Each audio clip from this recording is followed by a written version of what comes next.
ፍቅር በልብ ውስጥ ብቻ የሚገነባ ነገር ነው። አውጥተህ ለገበያ ስወጣው ያንተ ሳይሆን የሰው የሆነ ለዛም ነው ባለ ትዳሮች ወይ ደግሞ እነዚህ የምናውቃቸው ታዋቂ ሰዎች ትዳራቸው አልበረከት ያለው እኮ ለጋፈርና ትሁቱን መልካሙን ግድ የለም ይለፍ ይሄ ራስን ዝቅ አድርግ ልባችን ተጨቃቅሞ ጨለማ ውስጥ ተውጠን ሌላ አይነት ታሪክ ውስጥ ገብተን ክብ ደግሞ ፐርፌክሽን ነው። እንጀራህም ሰርክል ነው። ክብ ማለት የጀመርክበትን ዙሪያ የምትነካበት ፐርፌክሽን ምልክት ነው። ለኔ ተብሳል እናንተ እኮ ታስቀድሳላችሁ እንጂ አትቀድሱም። ትሰግዳላችሁ እንጂ አታሰግዱም የተባለ ህዝብ ነው። ለኔ ተብደ ክፉ ገበሬ ዘርን ዘራ ገበያ ይዞት መጣ። ያ ክፉ ገበሬ የዘራው ዘር ነው ብለህ እህሉን ትተዋለህ? በቃ መልካም አይደለ? እጅግም መልካም የወፎቹ ዝማሬ እንስሳቶቹ ዝም ብለህ በእዝነ ሊላለ ብለህ አስባቸው። አንበሳ እኮ ይታዘዘው ነበር። ጋማውን ይዳበስ ያደርግ ያወጋው ነበር። በቃ ሌላም ነገር ነበር። የሰው ልጅ ያንን ጥበቡን ሲነፈግ ነው እንዲህ አይነት መስቀልቅልቅል ያለ ነገር ውስጥ የገባ ነው። የተወሰኑ ሰዎች በርቶላቸው ምናልባት በዚህ ጉዳይ እነ ዶክተር ሮዳስን የመሰሉ ድንቅ እንደና ሐኪም አበበች አይነት ሰዎች ሌሎችም በጣም የተገለጠላቸው በጣም ጎበዝ ሰዎች ሊያወጉት ይችላሉ ይሄን ጉዳይ በተሻለ መንገድ። ግን የነ አክሱም ስቴል ያሰራር እኔ እንደሚመስለኝ የሰው ልጅ ክርን ድንጋይ ቆርቆሮ የሰሩ አይደለም።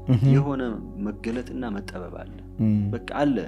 በቃ መገለጥ አለ፣ የሆነ ጥበብ አለ ይመስለኛል። የሰው ልጅ ከእግዚአብሔር ጋር የነበረው ኢንቲሜሲ ያ ትስስር ያ ስድስተኛው አይኑ ተከፍቶ በሩ የሚከፍተው እሱ ስለሆነ ከውጭ ከፍቶ አይቶታል። ምክንያቱም እስካሁን ድረስ ሳይንስ አልደረሰበትም እያሉ ነው አይደል? እስካሁን ድረስ ምኑን ያልደረሰበት የሚሆን ያንን የሚያክል ትልቅ ድንጋይ በተለይ አክሱምን ስንወስድ ጎቤድራ ከሚባል ቦታ ጎትተው አምጥተው በምን ጎተቱት? ግማሹ ግንዲላ ላይ አድርገው ድንጋዩን አስቀምጠው በብዙ መቶ የሚቆጠሩ አባቶች ወይ ሰዎች እየገፉ አመጡት። ግማሹ ዝሆን ላይ ጭነው ነው ማለት ዋሬቨር። እንደኔ አይነት ሰው ጠይቀኝ ግን የሆነ መገለጥ አለ። ያንን ለማቆም ራሱ ስር የለውም እኮ እዛው ላይ አይደለም ከርብ ያደረጉት አምጥተው ነው ያቆሙት። ሄዳል አክሱም? አዎ አይተዋል። ከምደነቅበት ማለት የነሱ ዘር መሆን ያስደገረመኛል። በቃ ያስደስተኛል። ያ ብቻ ያስደስተኛል። እዛ ቦታ ላይ ስትሆነ ያለው ፊሊንግ ምንድነው? እጅግ ነው ሐሴት የማደርገው።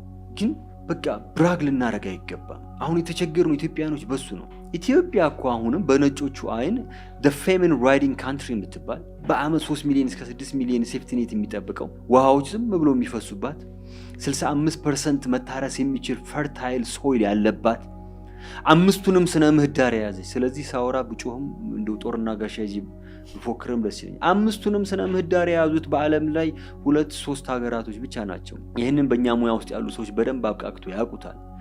ከቁር ጀምሮ ደጋ፣ ወይና ደጋ፣ ቆላ፣ በረሃ ያላቸው ሀገሮች ዓለም ላይ 2 ናቸው። ሌሎቹ 3-4 ቢኖራቸው ነው።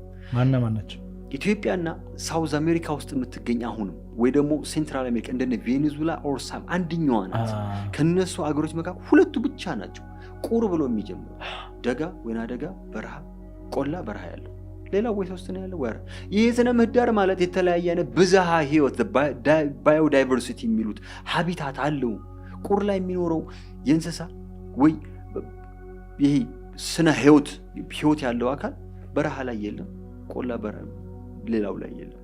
እዛ ላይ ያለው አፈር ማብቀል የሚችለውና ታች ያለው አፈር ማብቀል የሚችለው ይለያያል። ሁለቱ ሰፖርት የሚያደርጉት ላይፍ ይለያያል። ቁር ላይ የሚበቅለውና እዛ የሚበቅለው ያንን ለመመገብ የምትመጣው ትንኝና እዛ ያለው ትንኝ ይለያያል። ያ ትንኝ ግን የተፈጠረው ነው ቅድም ያወራ ነው ወጎቹ ስለሚያያዙ ነው። ተፈጥሮን ካወራ ዝሮ ይነካል። የእግዚአብሔር ስለሆነ ክብ ነው። ክብ ደግሞ ፐርፌክሽን ነው። እንጀራህም ሰርክል ነው። ክብ ማለት የጀመርክበትን ዙሪያ የምትነካበት ፐርፌክሽን ምልክት ነው። ለኔ ተፈጥሮን ስመረምር የእግዚአብሔር አለ መልሰህ ሌላ ውስጥ ገብተህ እሱ ጋር ነው የምትገባው። መልሰህ እዛ ጀምረህ እዚህ ጋር ትመጣና መልሰህ እሱን ነው የምትነካው እና እዛ ውስጥ ነው ያሉት። ኢትዮጵያ ማለት ያቺ ነች። ሐሴት አደርጋለሁ ግን በሚያሳዝን ሁኔታ እንደ ነጭ እንደሚያወሩት በእነሱ እይታ በእነሱ መነጽር አሁንም በረሃብ ውስጥ ያለች የምትማቀቅ አሁን ደግሞ የባሰው አይነት ነገር ውስጥ ልባችን ተጨቃቅሞ ጨለማ ውስጥ ተውጠን ሌላ አይነት ታሪክ ውስጥ ገብተናል። የሚሰማኝ ስሜት በጣም ፈጽሞ እኔ ከነሱ አንዱ ነኝ። ቅዱስ ላሊበላ ለኔ ምድር ላይ ከተቀደሱ ከተባረኩ ቦታዎች አንደኛው ለኔ። የፈለገው ሰው የፈለገውን ማለት ይችላል፣ በፈለገው አይነት መተርጎም ይችላል። ልክ ግራሃም ሃንኮክ the origin and the seal ላይ ታቦተ ጽዮን ፍለጋ ላይ መጨረሻ ላይ የፈለገው ሰው የፈለገውን ማለት ይችላል አይነት ነገር ግን እኔ አለ ብዬ አምኛለሁ እንዳለው ሁላ አራተው እኔም ልክ እንደዛ ነኝ። ያቺ ቦታ ላይ የፈለገው ማለት ግን ጽዮን ላይ ነው እንደዛ ያለው። ያቺን እሱ ያላት ቃል በቃ ገብቶታል። ይሄ እኮ በጣም ትልቅ ሰው እኮ ነው ሰውዬ። በጣም ይሄ በጣም ጂጂ የሆነ ሰው እኮ ነው። አሁንም የምልህ በእኔ እይታ ላሊበላ ፍጹም ንጹህ ቦታ ነው። የፈለገውን ነገር ይሆን አክሱም ሲሆን ያለችው ዜና አክሱም ግን አለች ለሱ እይታ በሱ ጭንቅላት ውስጥ አለች። ኢትዮጵያ ውስጥ ናት ያለችው። ኢትዮጵያ ውስጥ አለ። ላሊበላ ምን ይሰማል ስላልከኝ ነው አክሱሙን ወደዚህ ላምጣለህ። የዛሬ ኦልሞስት 1000 ዓመት 970 ዓመት በፊት ቅዱስ ላሊበላ ንጉስም ቅዱስም ሆኖ በእጁ ነው። አሁን እዚህ ላይ አንድ ነገር ልንገርህ። ኢትዮጵያዊ መሆን ማለት ምለው ይሄን ነው። የፈለገው ማንም ማለት ይችላል ስለ ቅዱስ ለምን አልከው ሰው ነው ምናምን ለሚለኝ አካል ለኔ ቅዱስ ነው። እሱን ተውትና በራሳችሁ እይታ ግን ይሁት። እኔ አንድ ሙስሊም አባት የሰሩትን ድንቅ ስራ በሰው አይን መርምሬ ድንቅ ነው እላለሁ እንጂ ሙስሊም ስለሆኑ ወይ ፕሮቴስታንት ውስጥ ያለ እምነት ላይ ያለ ድንቅ ሰው የሰራውን ስራ ወይ ልክ መጽሐፉ ላይ አንድ ክፉ ገበሬ ዘርን ዘራ ገበያ ይዞት መጣ።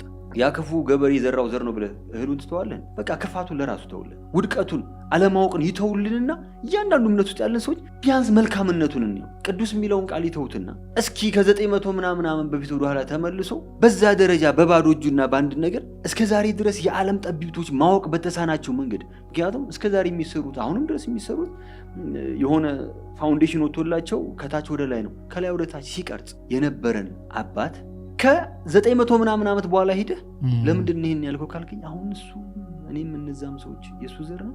እሱ በዛ ዘመን ይሄንን መስራት ከቻለ እንዴት ዛሬ አንድ ነገር መስራት ያቅተናል? ይሄ የራሴ እይታ ነው። ነጮቹ እንደሚሉት እስልምናም ስትይ በተመሳሳይ መልኩ ቁርአን ላይ ከተጠቀሱ ሀገሮች ኢትዮጵያ ነች።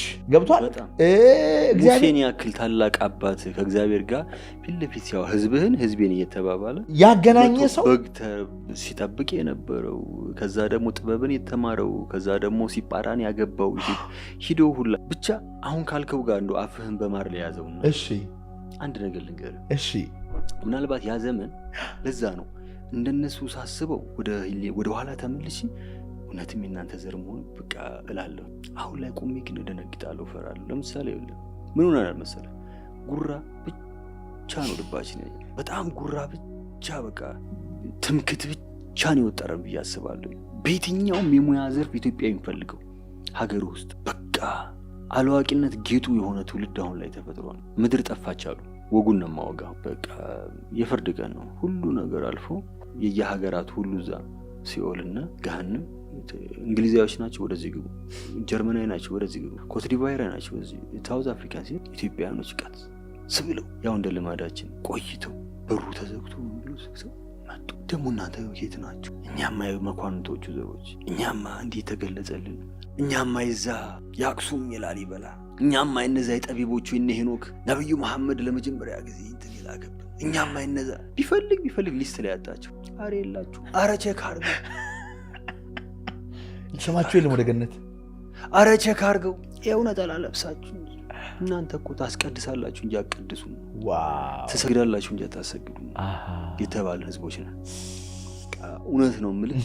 ምን እየሰሩ ነው እነዚህ አባቶች ስትል አባት አይደለም የምጠይቀው። እውነት ስለ እግዚአብሔር ብዬ ማውራት የምችለው አባቶቻችንን ለመውቀስ የሚያስችል ምንም አይነት የስነ ልቦና እንትን ላይ አይደለም ያለው። መጠየቅ ግን ይችላል። ምን ነክቶን ነው?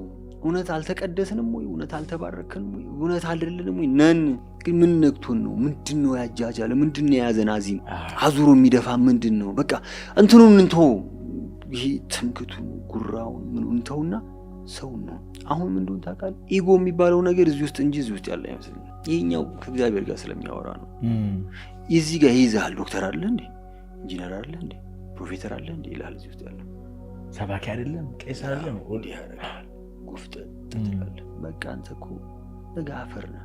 ትሁቱ መልካሙ ግድ የለም ይለፍ፣ ይሄ ራስን ዝቅ አድርግ የሚለው ለዛም ነው ቅድም ጀምረን በዚህ የሚያስብ በዛ እስኪ ዝም ብለው ተረቱ ምን የትም ፍጩ ዱቄቱ ምናምን ጀምራ ይሄ ነው ስሌት ስለሆነ። ይሄኛውማ ምርመራ ይፈልጋል፣ ረጅም ዘመን ይፈልጋል፣ መዳበስ፣ መንካ ማሽተት ምናምን ብዙ ነገሮች ይፈልጋል። እና እናስቀድሳለን እንጂ አልተቀደስንም። የሆነም አካል ሊኖር ይችላል እምነት ውስጥ አለሁ የሚል በባህሪ ሲገለጥ እንደ እምነት ቆጥሯለሁ። እኔ በቃ አማኝ ነኝ፣ እኔ እኮ ሃይማኖት የለኝም እምነት ነው ያለኝ ለሚለኝ አካል በባህሪ ሲገለጥ አማኝ ነው በቃ ለኔ።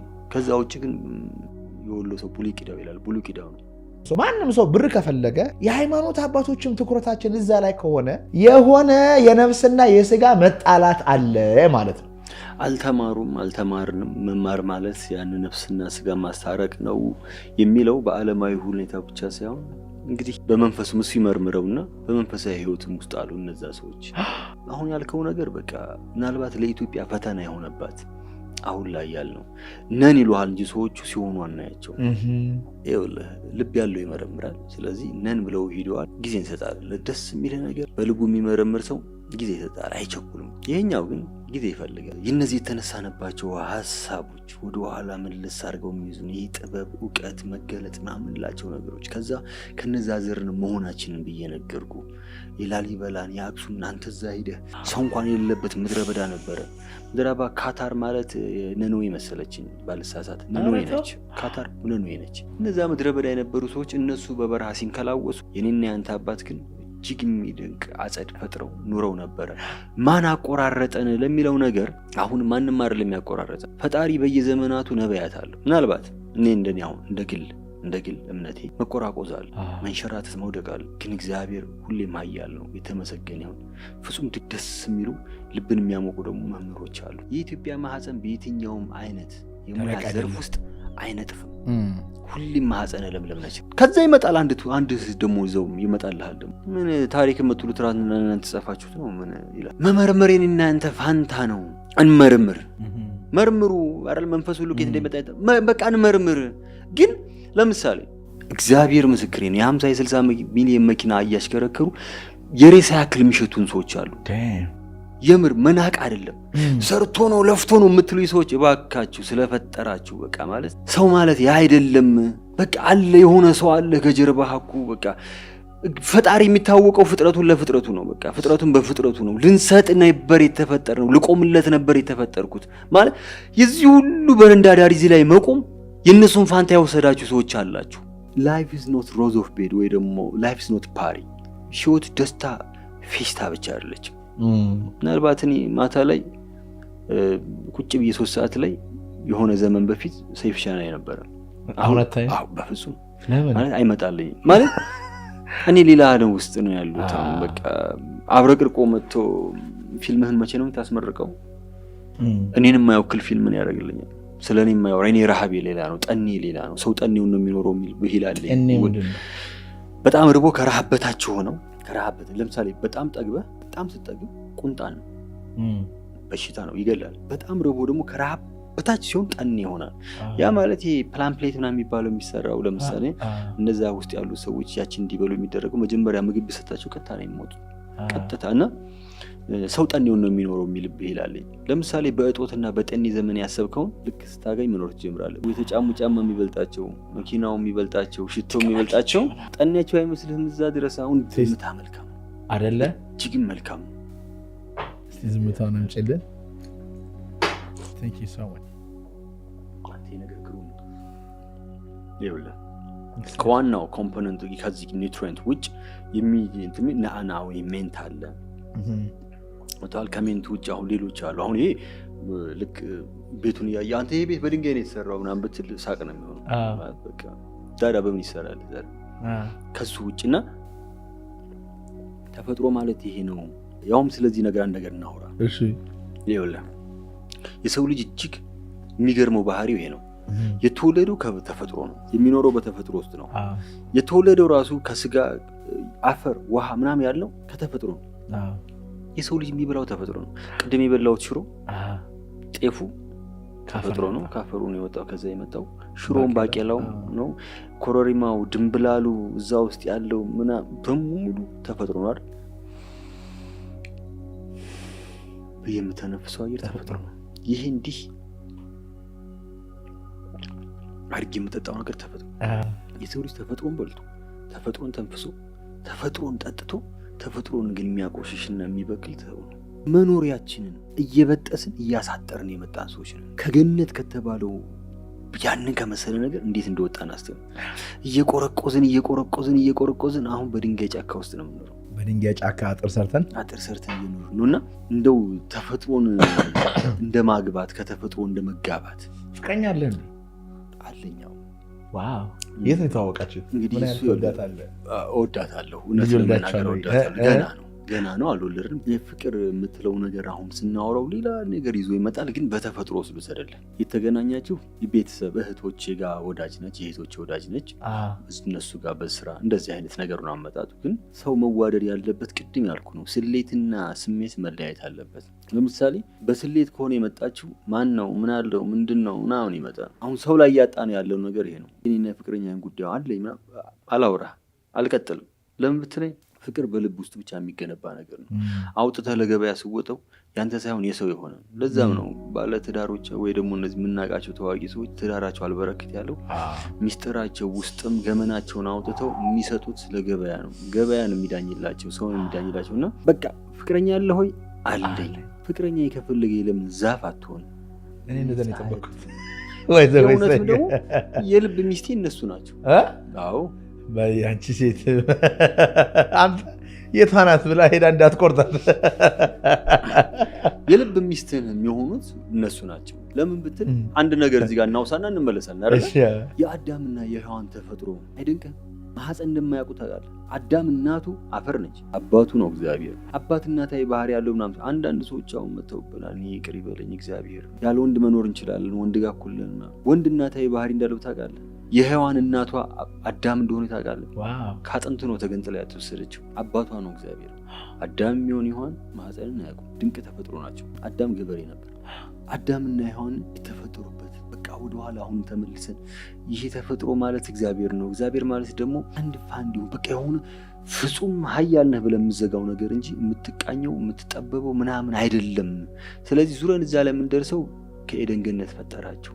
ዙረን እዛው ነን። አሁን ስለ እርሻ አስታውራ እዛው ነው ያለው። ስለ ነፍስዬ አስታውራ እዛ ነው ትመጣለህ። ስለ መጠበብ፣ ስለ እውቀት፣ ስለ መገለጽ አስታውራ እዛው ነው ያለው። ሁሉም ነገር ያለው እዛ ነው። ግን ምን ሆነ መሰለ የሰው ልጅ ራቀ፣ ከጥበብ እጅግም ራቀ፣ ከተፈጥሮ በጣም ራቀ። እስኪ ወደ ተፈጥሮ እንመለስ አይነት ነገር ሳያስፈልገን ካምፔን ያስፈልገናል። ይሄ ዱ ዩ ቲንክ ምን መለስ ይመስልሃል? እሱማ ግዴታችን ነው። ምንም ይሄ ያለ ነው ዓለም ተጨንቃ እንደ አዲስ ሪአፎሬስቴሽን ሪፕላንቴሽን ምናምን የተባለ ደን ተከሉና ይባላል። አስተውለሃል? ጸጉራችን በሆነ አይነት መንገድ ሲረግፍ ወይ ፊታችን ሲጨማደድ የሆነ አይነት ማከሚያ መድኃኒት ወይ ቅባት ወይ መታጠቢያ ነገር ከህንድ ወይ ከቱርክ ወይ ከጣሊያን እናመጣልናል። አሁን እዚህ ላይ ነው ትርጉም የሚገባ። ህንድ ሀገር ያለች አንድ ጾማ ጸጉር ያላት ሴት አለች። የምትቀባው እንግዲህ አልመንድ ሊሆን ይችላል ወይ የሆነ አምላ የሚባል ወይ ብቻ ካስተር ኦይል ከህንድ ወይ ከጀማይካ ብለው ያመጣሉ። ታዲያ ካስተር ኦይል ይመጣና እንሞክረዋለን አይደለ? ትንሽ ጊዜ ጥሩ ያደርገዋል፣ ስትወው መልሶ ይረግፋል። ምን እንደሆነ ሚስጥሩ ለእኔ የገባኝ ምን ነው? ይኸውልህ ያ ካስተር ኦይል የበቀለው እዛ ህንድ ነው። ሴትዮ የት ነው ያለችው? እዛው ህንድ ነው። ያችኛዋ ዋናዋ እሷና ያ ካስተር ፕላንት አንድ መሬት ላይ ነው የበቀሉት። አሁን ለትሰይ ቅድም ምንድን ነው ያልነው? የሰው ልጅ ተፈጥሮን ይጠጣል፣ ተፈጥሮን ይተነፍሳል፣ ተፈጥሮን ይበላል ብለን ያቺ ሴት ብላ ያለችውን እሱ ይወስድና ያ ካስተር ኦይል ኦክሲጂኑን ካርቦን ዳይኦክሳይድ ወደ ኦክሲጂን ይቀይራል። እሷ የተነፈሰችውን እሱ ይተነፍሳል፣ እሱ የተነፈሰውን እሷ ትተነፍሳል። ያቺ ሴት የጠጣችውን ውሃ እሱም እንግዲህ ፕሮሰስድ ነው፣ በቦትል ዋተር ይሁን የታሸገ ነው በብትን የሚሆን ተጠጣዋለች። እሱ የጠጣ እሷ የሞቀችውን ፀሐይ እሱ ይሞቃል፣ ለፎቶሲንቴሲስ ምግብ ያዘጋጅበታል። እሷ በህይወት ቁማ እንድትሄድ ያረጋት ኒውትሪየንት ያ ማንጎ ብርቱካን ምናምን እንደምትለው ናይትሮጂን ፎስፎረስ ፖታሽ ምናምን የምትላቸው ኒውትሪየንት እሱም ከዛ ይወስዳል። አንድ ናቸው። የበላችሁን በልቷል፣ የጠጣችሁን ጠጥቷል፣ የሞቀችውን ሞቋል። ስለዚህ ያ ዛፍ ለእሷ ነው የተሰራው። ያ ዛፍ መቶኔ ላይ ይሞክረዋል እኮ ይሞክረዋል፣ ግን አይሆንም። ጠቢቦቻችን መጨነቅ ያለባቸው እንግዲህ እዚህ መተው እነ ቀረሮ ጥንጂት ምናምን ላይ እስኪሞከርልን ፍጹም አምላክ ልዩ ነው የምንለው ለዚህ ይመስለኛል። ለኔ ሀገር በቀል ያደረገው ያለ ምክንያት አይደለም። እግዚአብሔር በነሲብ እንዲህ አይፈጥርም። አሁን የተሳሳት ነው። እግዚአብሔርን በሰው አይን እያየነው ነው መሰለኝ። አላህን በሰው አይን እያዩት ነው መሰለኝ። በቃ ፍጹም ነው ካላችሁ ፍጹምነቱን ከአሊነቱን ስጡት በቃ። ከዛ በኋላ እኛ በተሰጠችን ነገር ትንሽ እንመርምረው።